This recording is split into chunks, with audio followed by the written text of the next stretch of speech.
Good evening, everybody. Welcome to a special dinner edition of Lunchroom. My name is Jeffrey Radovan. This is the show where we kick around the latest tech and geek and entertainment news. I'm joined at the lunch table today by the one and only Jason Radovan, my brother. How are you, Jay? Hey guys, how you doing? Sorry for the that little break right there, that small hiatus. We had to go discover ourselves and really do some soul searching. So yeah, I'm glad, Awesome. happy to be back. It's understandable. And joining us from the Stuff Podcast, we got my brother in law, James Robinson. How are you, James? Good. How are you guys doing? Doing good, man. Very good. And our illustrator extraordinaire, Justin Chung. How are you, Justin? I'm good. How about you? Doing great. Hey, We're here. We're kind of trying a different time with the show, so want to see who'd be able to join us and see what this would do for like bandwidth. We've always had trouble with choppiness on the show, so we're just going to kind of go at it. We got a lot to catch up on, so we just kind of wanted to hook up, and it's good to see everybody. Yeah, dude, it's good to see you guys. I'm glad that we're attacking this primetime spot. A lot of good television is happening right now, like the Vampire Diaries. I know, Justin. I know I have to take you away from the Vampire Diaries, but Yeah, I appreciate the hell out of you for coming. I'm committed to this. I'm committed to this. Thank Actually, you. what else? What are we competing with? So, like, we're broadcasting at 10 p.m. Eastern Time and 7 p.m. Pacific Time. What shows are we up against? So I guess that's the local news in Ohio, and 7 o'clock over here. What is that? Wheel of Fortune's going right now. I mean, Right. you mean could be we're watching not Wheel of competing with Fortune. Conan or Letterman? We're on this. I think they go on about an hour from now. Ah, So I think we're good. This is prime time. This is the time. You could be sitting. I mean, what are people doing at 7 o'clock? Wow. I mean, what would you guys be doing if you were not on this right Probably now? having breakfast.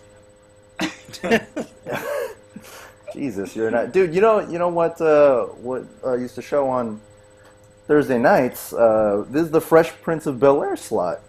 Where You're not old enough to remember that. What the heck are you talking about? dude. You forget that I was born in the early '90s. Okay, '89, right at the Right. tippy top of the '80s. But yeah, I feel honored to be sharing this spot with with Will Smith and with his famous scenes. With the why doesn't he want me? The scene that always brings me to tears. Dude, Fresh Prince. What other shows ran at this time slot? Are you looking at a list over there? I have a list somewhere. I see Blossom. Also, actually, I don't know if anyone saw the Instagram post that I had made, but for episode 6. I used the picture of 6 from Blossom. That might have been too obscure of a reference for anyone to pick up. You should have used Battlestar Galactica. I should have used Battlestar Galactica. That was my next choice. 6. That's a much better 6. Why did I think of that? What?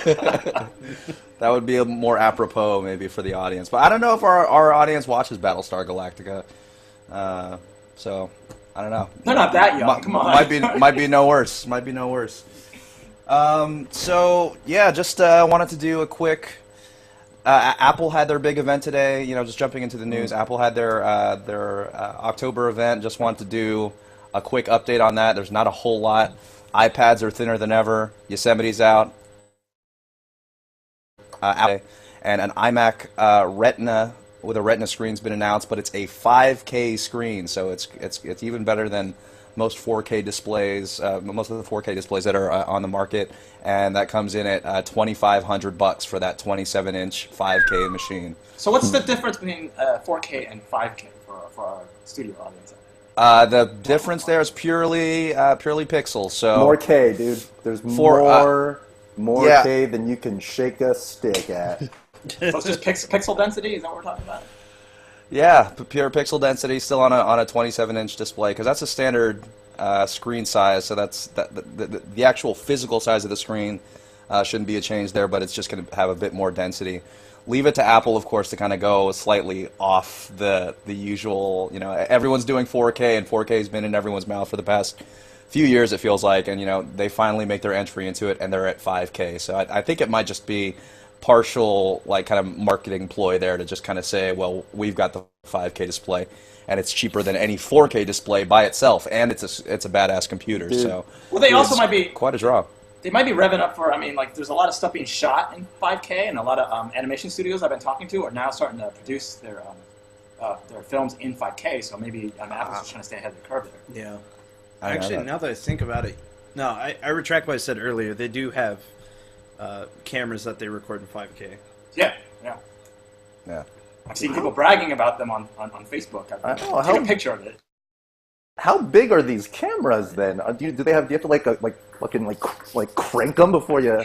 I can't imagine that camera being very affordable. I feel like that's No, like they're very expensive industry. and they're a little big, Okay. but they shoot in 5K. Yeah. Sorry.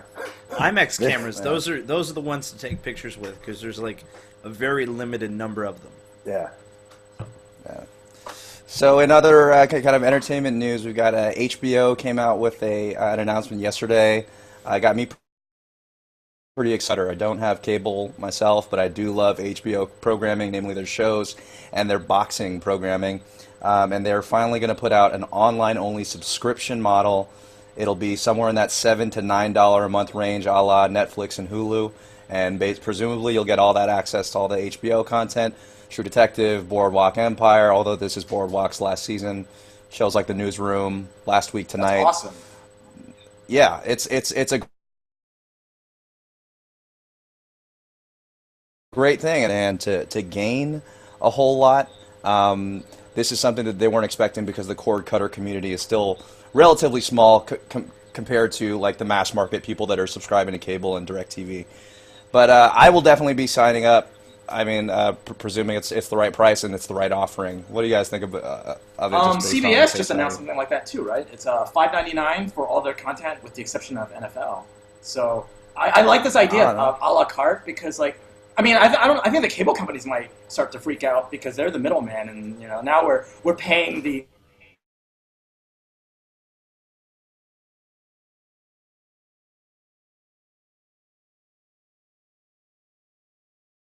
channels I don't watch. I don't watch a lot of different programs. I mean, what's the point in 300 channels? Yeah, 300 channels when you only watch like 5 of them. Right, exactly.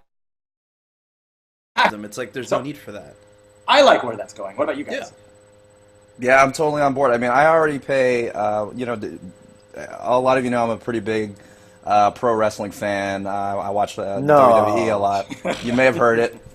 You're shitting me. When the WWE announced earlier this year that they were going to go to a network and charge $10 a month, I was ready. I was in line, ready to pay my money because I know that it's going directly to the brand that I'm looking to support, and it's a la carte. Seems to be where everything's moving. Are you to see a play? What's that? No, are you? Would you pay money to go see WrestleMania? Well, I would, you might say, an exorbitant amount of money to go to WrestleMania, and that's why I have plunked down the cash, and I'm making my official announcement to you, to our lovely viewers here on Lunchroom. I'll be going to WrestleMania 31 next year, live from Where's that clapping? Levi's Stadium. That clapping machine? Dude, this is the new home of the 49ers down there in Santa Clara. There it is. That's for you. Where we were actually at the stadium on Saturday for a game. My not a Niners game, but my nephew got to play on their field. He had a rough day at the office. It was a tough game, but we sat in the seats that are like 50-yard line, few rows off the field, and the place is it's a temple for football, and I think it's going to be an awesome venue for WrestleMania. I can't wait. That's end of March next year, and me and Kate are ready to go on Mania. So we'll be updating you, seeing where that's going, but I'm going to do anything and everything I can to interact with a wrestler, get someone on. What do we get someone on by that time? That'd be good.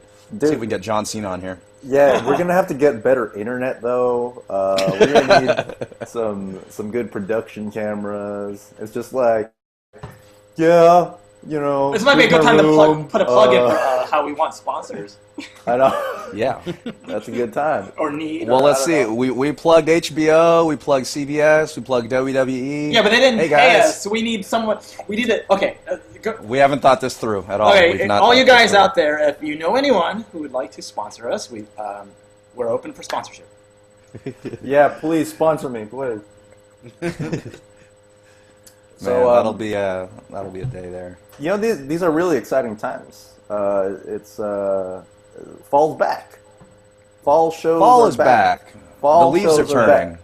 The leaves are turning, and I'm getting back in the routine of waiting for the night to come and deliver me an hour of just bullshit, just time porn, just to waste away, escape from my life, and see people in colored costumes deliver justice in the swiftest way possible. Are you talking about television or Halloween? Oh, television. Good point. But still, Although Halloween is the season for sluts. yes. What? With the slutty costume. I mean, you've seen them. Everybody's You've seen them seen in a Halloween 'em. story. I No. prefer Everyone's seen them. sexy. No. No, It- dude. for me, it's sort of like the rest of the world gets to cosplay. You know, like stuff that Right. my peers do pretty much all the time anyway. This year I'm going as a slutty cat now. I'm gonna do it one day, dude. Forget it. You know, I have a pair of cat ears, so I mean, You do have a pair of cat I can ears? join you. Yeah. Pictures I or it like- didn't happen. Well, actually, you know what? If you go on my if you go on my Ello, if you look at my Ello account, you'll see me. I actually posted a picture of me wearing my cat ears. Oh, Jesus. Why do you, Okay, so Justin, I'm glad you brought that up. Tell me something about Ello, because I hear its name being thrown around. It's super catchy. What is Ello? Ello is just another social network. Their manifesto, the main thing that people are focusing on in the media is that they promise no advertising, and it gained popularity. At least the general consensus is that it gained popularity when Facebook forced its real name policy, and a lot of the people in the LGBT community were being harassed and bullied into. They use pseudonyms for a reason. They're not accepted by society, and unfortunately, they're not accepted. So they usually go by pseudonyms. But when Facebook implemented their real name policy, kind of outing them, getting their real names out, they all abandoned the ship to Ello, which had actually been around for a while, but the media is spinning it as a new network. But the main back to what I was saying. The main manifesto is you don't have to use your real name, and they promise no ads. Okay. Of course, a lot of people forget that Google Plus also doesn't force real names or have ads. So I could go back to on Google Plus. Yeah, there you go. So I can go back to ZoomX Kid or Most Jeffrinately or any of my other prestigious AOL screen names. Yeah. and have that as my online presence. Correct. Yeah. I mean, it's an interesting network. I mean, I've been using it for about 2 weeks now, and it was really, really, really buggy at first, but they're fixing it. But is it mostly like all other social media? I mean, status updates, pictures, video. I mean, your kind of standard fare. Yeah, a lot of people don't like the UX because it's really, really simple. You can't embed videos. You can't embed audio, which is really weird because Ello started as a small network for artists and musicians, right? So and then you can't. There's all these musicians on there, but they can't embed audio. But Ello also promised that it's coming. I'm really surprised that they got such a small company. I mean, they got like investment money, but only in the hundreds of thousands. You know, they're not like some of the bigger companies like Snapchat and stuff who've gotten millions of dollars in several rounds of funding. But they just got huge. I mean, they had a Conan, but they had a skit on Jimmy Fallon, and College Humor already did a little thing on them. It's crazy. They're just sprouting up all the time. It feels like we're still seeing that every year. There's at least a few attempts at it. Like App.net, Dysphoria. Trying to break, yeah. I've been trying out one called, I don't know if it's Tiny or Teeny. It's Tiny spelled with 2 I's.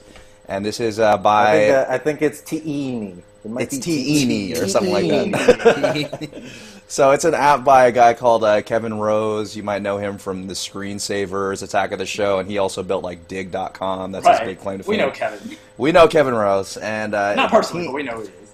Yeah, Teeny is essentially Don't listen to me, dude. Don't listen to me. It's a public Snapchat, and which it sounds like an oxymoron in and of itself, but the concept is you post videos or like really short videos or still images, and you have your own 24-hour stream. So everything you post shows up like in this kind of grid, all the content you share, and then at the end of 24 hours, the content expires and you can't see it again. It's like Twitch, but with Snapchat, but it's ephemeral or something. Yeah. So at any given moment, you're just this one grid of the last whatever you've posted in the last 24 hours. It's Snapchat on steroids. Yeah, exactly. Yeah, and if nothing else, it seems like a fun toy because like the stuff that I've seen is cool. I mean, like the little mosaics, but it'll be interesting to see if that one shakes out. Kevin Rose, I think Dig might have been his peak. I think right now he's just putting out things that are kind of fun to play with, cool to check out. Well, I like how everyone's trying something different. This whole social media phenomenon is actually really, really interesting because you have I think it originally was just intended for people to connect with friends and whatnot. But now that brands and businesses are jumping in, it's kind of interesting to see that the dueling between people trying to use it for personal use and people trying to use it for business. Right. What's the difference, I say? Difference in what? Exactly. I believe that would be the difference right there. Right. Well, if you're narcissistic, yes, there's no difference between being on the social media and you being on social media and a brand being on social media. It's the same. So I apologize. I kind of derailed the conversation. We were on about we were going to start talking about some of the fall TV shows. So Jay, on your social media, what are the shows that you're sharing about? What do you feel confident enough in to publicly admit that you're watching on a regular basis? Okay. Well, let's see. My week is filled to the brim. All right. I'm really happy about this because let's see. Sunday night, I got Brooklyn Nine-Nine. Very proud of that show. Not a lot of people are fans of Sandberg, but I think kind of his brand of humor kind of does well in this show. Let's do a little bit of that. But Mac, are you watching Brooklyn Nine-Nine? I haven't seen the most recent episode, but I do like it. Yeah, it's dude. I don't know, man. Like they everyone has really good chemistry on set. They balance each other out very well.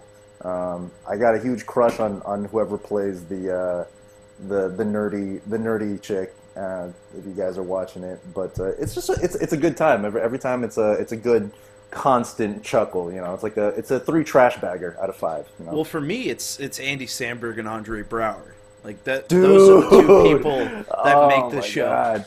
Yeah, they're Boyle, right? We're talking Boyle. No. Boyle is Joe Latrulio. He's like that random dude that you always see in like all the Seth Rogen movies. Yeah. Well, who are you talking about? That isn't Sandberg. Captain Holt. Oh, Captain Holt is badass. That guy's amazing. Yeah. It's just a good time. It's a good time all the time.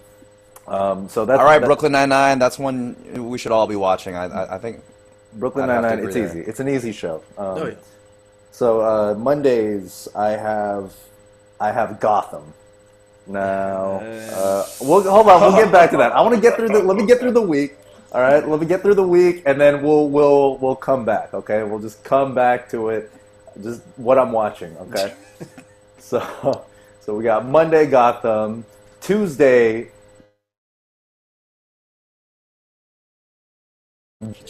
We'll get to that in a bit.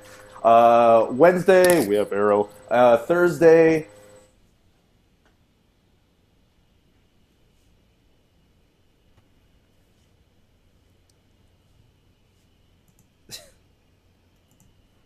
Damn, I've gotten no audio. Huh? Yeah, I was missing audio there too. I was not getting audio just then. Yeah, same here. You need title cards. Hold up a card with what you're saying. Oh, okay. Sorry about that. Well, let's start off with Monday. All right. So Gotham. we've had a few weeks with Gotham, and I had a lot of high hopes for it because I'm a Batman fan, and I don't know, man. After this past episode, it got kind of stinky. Oh, sorry to hear that. It just I don't know. They bit off more than they can chew. I feel. Jay, I want you to look over your shoulder. What? And look at one of your heroes and look at that figure. Look at Batman right in the eyes, because I'm sure he's on one of your posters back there. And tell him that his show is stinky. Dude, no, man. He's just standing there. He doesn't know. Isn't it technically Commissioner Gordon's Yeah, show? I was gonna say it's not even Batman's show. All right, so That's true. look at a mustache and tell it that it's. He doesn't have a mustache. This is, This is pre-mustache. Are you watching the same show as Mac is? I mean, I don't even watch the show apparently, and I know more. No. That would be great if they had Commissioner Gordon don the mustache, like how Batman looks at the cowl and maybe that'll be the season finale. just the mustache. You see a progression each episode. It's like, He puts on the mustache, and that's how they end the show. oh god. Just has it in a little plastic bag in his drawer at work. Pulls it out when he gets all serious. Dude, that's what would make this entire series better. I mean, I know we're three episodes in. I can't imagine it getting any better. But they ordered a full season, so whether you like it or not, your Mondays from today all the way to May. Today to May. I think three episodes isn't enough. I mean, a lot of shows did start off kind of wobbly. I mean, we just have such a short attention span these days. That's true. No, Although I demand do have to excellence. admit that I would watch Gotham in a heartbeat if they had Bryan Cranston playing Commissioner Gordon. Dude, well, I would love that. He was the voice. He was the voice. Of, He was the voice in year one. Yeah. So, and that was brilliant. favorite. Mhm. My favorite thing. Yeah, that was a good turn. My recommendation for the show right now, I mean, you tell him. everything that Jay's bringing up is true. Like, as a Batman fan, and you wanted it. The first episode was a little rocky. Second episode, it's pretty entertaining, but you're just trying to hang with it. And this episode that ran this week, by the end of it, I was worried all of a sudden, and I feel like this thing isn't going to be correcting anytime soon. My biggest complaint, and there's a lot that I like about the show, but something that I just can't get down with right now are the kid that plays Bruce and the guy that plays Alfred.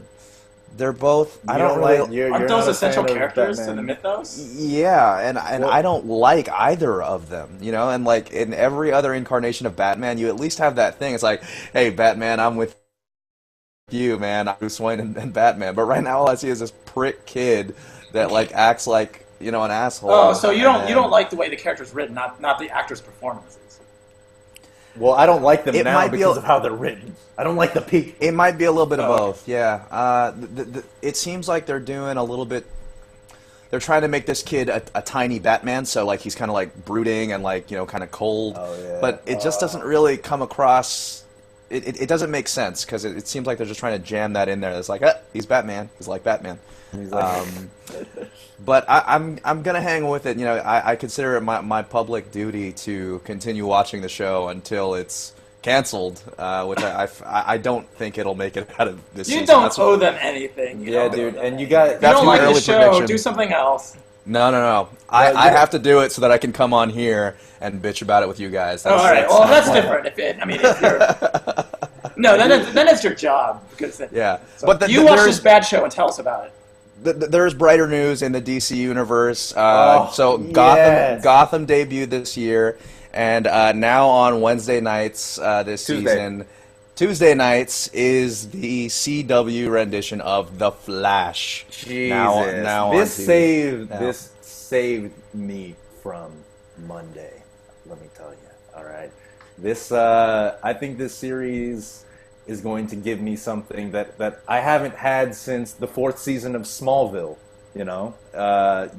This very likable dude, that you can kind of see yourself, you can see yourself sort of being, kind of the way he is. He's I think what they're going with is that the Flash Barry Allen, at least this version of Barry Allen, is DC's Peter Parker, and I am okay with that. Like he's very Peter Parkery in his troubles or whatever.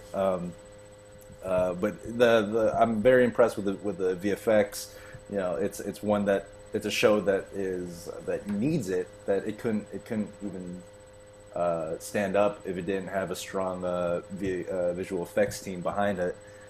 Otherwise, you'd have what you got in 1994 with John Wesley Shipp. I like that show. I mean, they worked with what they got, and the writing, I thought, held that show together pretty well. Yeah, and it's worth mentioning that he does play Barry Allen's father on the show. Yeah, and he's behind bars for a wrongful murder in the series, and he does a pretty good turn. I'm actually glad that he's there to kind of carry it on. It reminds me kind of Annette O'Toole, who played Lana in the Superman movies, playing Clark's mom Martha on Kent, Smallville.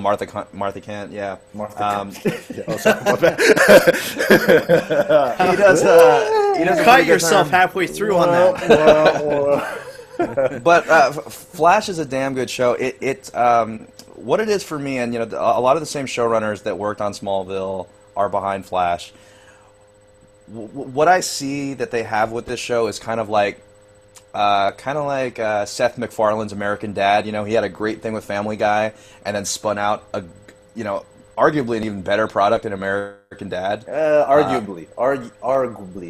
These days I far prefer American Dad to Family Guy. That's me. Yeah. Really? But yes, so with connecting that back to the DC universe, you kind of have Arrow, which is the active show, started to build a really strong user base. That's back on TV as well. Go watch it. It's badass. User base, dude. You've been working in an office too long, homie.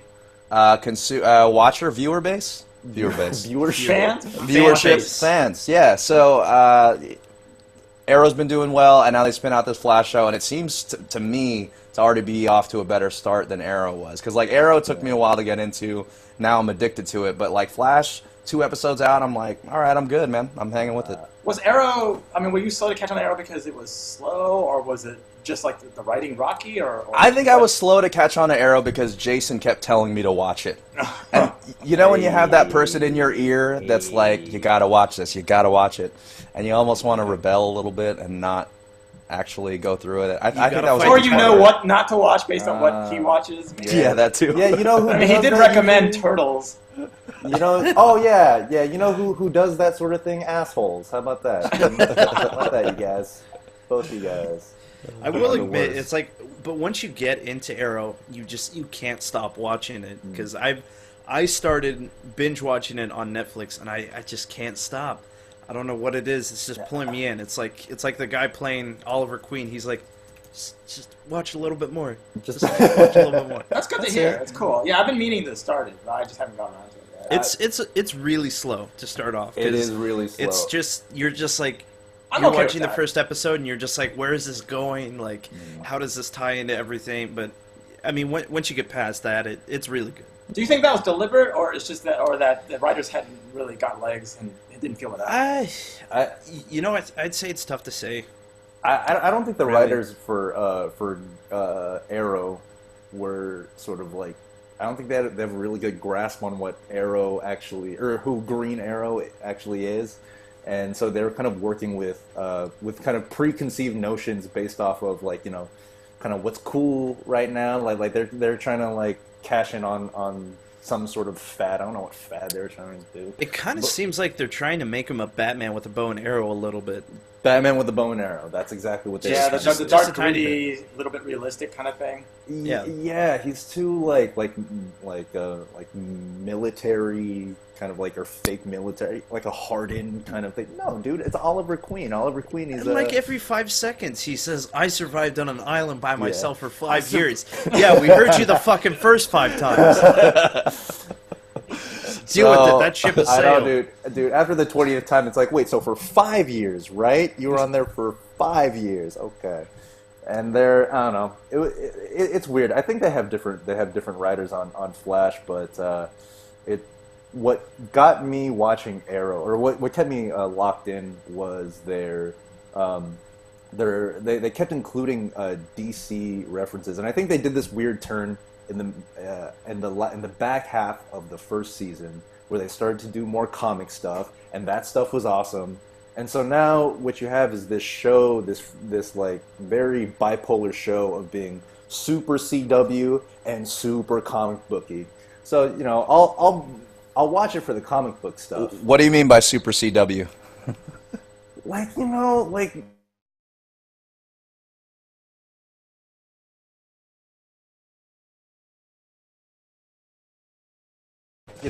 I think my audio went out. Okay, now we're back. So it's like they'll be chasing bad guys on the rooftops and doing delivering the justice that I like to see how it's delivered. Okay, and then in the middle of the run, it's like, wait, will you go to dinner with me? Like just like some weird they'll just sneak in weird really inappropriate. It's like, dude, that's just inappropriate, man. Like. Go. That is what CW is known for, though. I mean, like Smallville had a lot of that love triangle. Love them. I don't know if this came across, but for any CW show, only beautiful people can be cast. That's Jesus. In my experience. They don't have mediocre, regular people. They live in a hot universe. Dude, hey, the chick that's playing Iris on The Flash. What a smokehouse she is. Just you should learn their names in case you actually see them in person and you can actually, hey, I'm your biggest fan. Candace Patton. Hey, okay. Believe. Okay, Right when I saw the pilot, I was just, dude, while I was watching the pilot, I was just like, IMDb, tight, what else should be in it? Hey, man, don't act like y'all don't do that, too. When you see something. Jeez. I don't know what the hell you're talking about, Jay, but just he's a married man. This past Sunday, huge season premiere. Oh, The Walking Dead made its triumphant return. Holy hell! This thing knocked me on my ass. Mac, did you have a similar experience? Well, let me tell you, when I saw the first 5 minutes of it, it made me want to launch myself on a fence post, and that's probably the nicest way I can say it. Wait, is that a good thing or a bad thing? It can go any way you want. Jesus. Whatever. We should probably warn everyone, this is probably going to get spoilery. So it is. If you haven't seen it yet, thanks. Okay. Or if you're still catching up on Walking Dead, you might want to tune out. So, when we left Rick and the group at the end of season 4, the prison just got destroyed by the governor by a second time, but it's okay because he's dead now, and everybody's following the train tracks, and they see this magical sign, go to Turkey for all, everybody is nice and happy, you're well fed, and all that jazzy stuff. So they go there, and then they're like, oh, this is nice, there's food here, there's, the people are really nice, there's nothing fishy going on. And then all of a sudden everybody gets herd into a train boxcar, and then you immediately are just like, okay, what's going on? And then Rick and the group get chased throughout the entire compound. You see this creepy stuff like Buddy, I don't know what the hell I'm saying, bloody skulls and stuff on the ground. Buddy skulls. You're hearing people inside shipping containers bashing up against the side saying, help us, help us. You're just like, what is going on? And then you see this weird room with writing and candles everywhere. They're cannibals.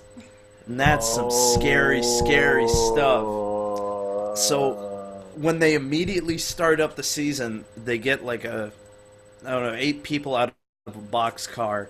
Damn, put them up against Jay, trough. don't spoil it for me, man. He said spoilers. I know, but then spoilers. The way you're telling it, man, it's so vivid. That's the only way to tell it. You sit there and you're like, what's going on? You have these guys bound and gagged in front of a trough. There's a dude with a baseball bat practicing hits. And then they go up to the guy who plays the Penguin. I don't remember his actual name, but he's sitting, and then the guy comes up with the baseball bat, hits him on the back of the head, knocks him out, and then another dude grabs his hair, slits his throat, puts him in the trough, and then you just see blood draining into the trough. Yeah, that was easily one of the most visceral kills on the show that I've ever seen. It was just so insane. Just knocked you. I couldn't believe it.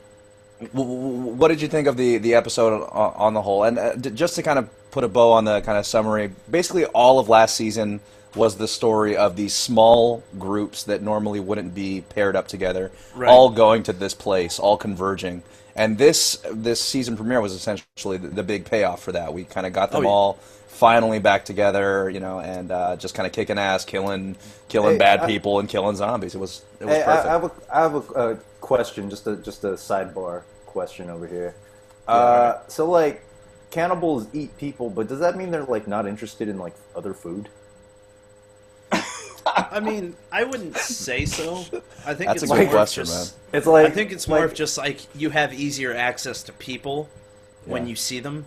I think they probably eat vegetables. You have balanced I nutrition. don't know. I have easy access to chicken regularly, but I just, I want to eat. Well, interestingly enough, there was a restaurant that was preparing like a special dish in preparation for the season 5 premiere. Oh, good. Yeah. It was called a human flesh imitation burger, and That's disgusting. the guy. I thought it was just called a flesh specifically to burger. taste- Yeah, that's fine. or flesh burger. I think so, but either way, it was supposed Yeah. to taste like human flesh.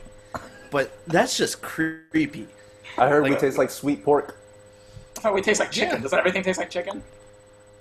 No. Frogs taste like chicken, but we taste like sweet pork. Ah, I see. I remember Mr. Weiler from the 8th grade told us that. And You had he Mr. knew Weiler, that. right? How? Yeah, I did. Yeah. I did. It's like, here, kids, have some of my beef jerky. I made it myself. That's There's nothing fishy going on. Oh Jesus, man! Now you're unlocking some memories that I buried deep inside. Well, it is And horror that's the kind season. of It's content that October. you'll It's close to expect here on Halloween. This is Lunchroom. great It dialogue. Well, I This mean, is it. essentially the whole episode was awesome. I won't spoil the end, but I will say I am glad that it happened, and I'm really, really hoping for the future. Are you? Jeff knows are what you I'm happy? talking about. There it is. I do. I It do. is. Oh, Well, you guys are I'm so glad- happy. I'm glad I want to you be know, happy with you guys. So Fall TV's back in a big bad way, and so is Lunchroom. We're going to try and bring this back to a weekly thing. Appreciate everyone hanging with us while we were on the hiatus.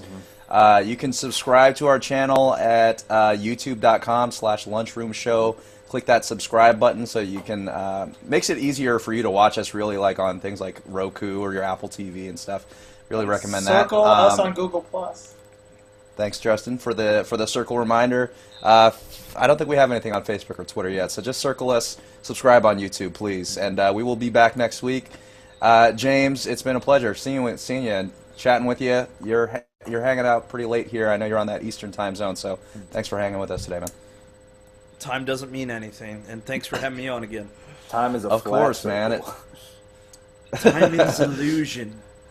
And Justin, the timing keeps working out. I'm glad that you've made every single episode with us, and it's been awesome. It's good to see you, and hope all is well. What are you working on right now? What's taking up your time? I'm not allowed to talk about what I'm working on, and it may not pan out, so we'll see. We'll see. So like, it could be a waste of time and money, or it could be awesome. Okay. So, will there be a point in time where you might be able to share in the near future, or is this like If it happens, I lock and key? can. If it doesn't, then it's going to be a long lost secret. Hey, That's Jeff, what we call a tease in the business. I like that. That's a good. D's? a D's? That'd be D's nuts. Jeez, who we got? Okay, take it easy. Hey, wait, And, I'm curious though, just what is that building behind you? That's the Trans-American Pyramid. You call yourself Is a it? Bay Area local? Well, dude, it's dark and I just Yeah. see a few lights. I just want to. Come on, man. But it's It looks- pyramid shaped. Look at it. No, it isn't. No, that could be anything. That could be a very strategically lit square. It could be anything. It could literally be anything. It looks like a small trapezoid with a big pole with lights could- coming out of it it. could That's because be- you're looking at my tiny preview in the corner. There you go. There you go. If Excellent, you man. zoomed in on me, you would be able to tell. Oh, nice.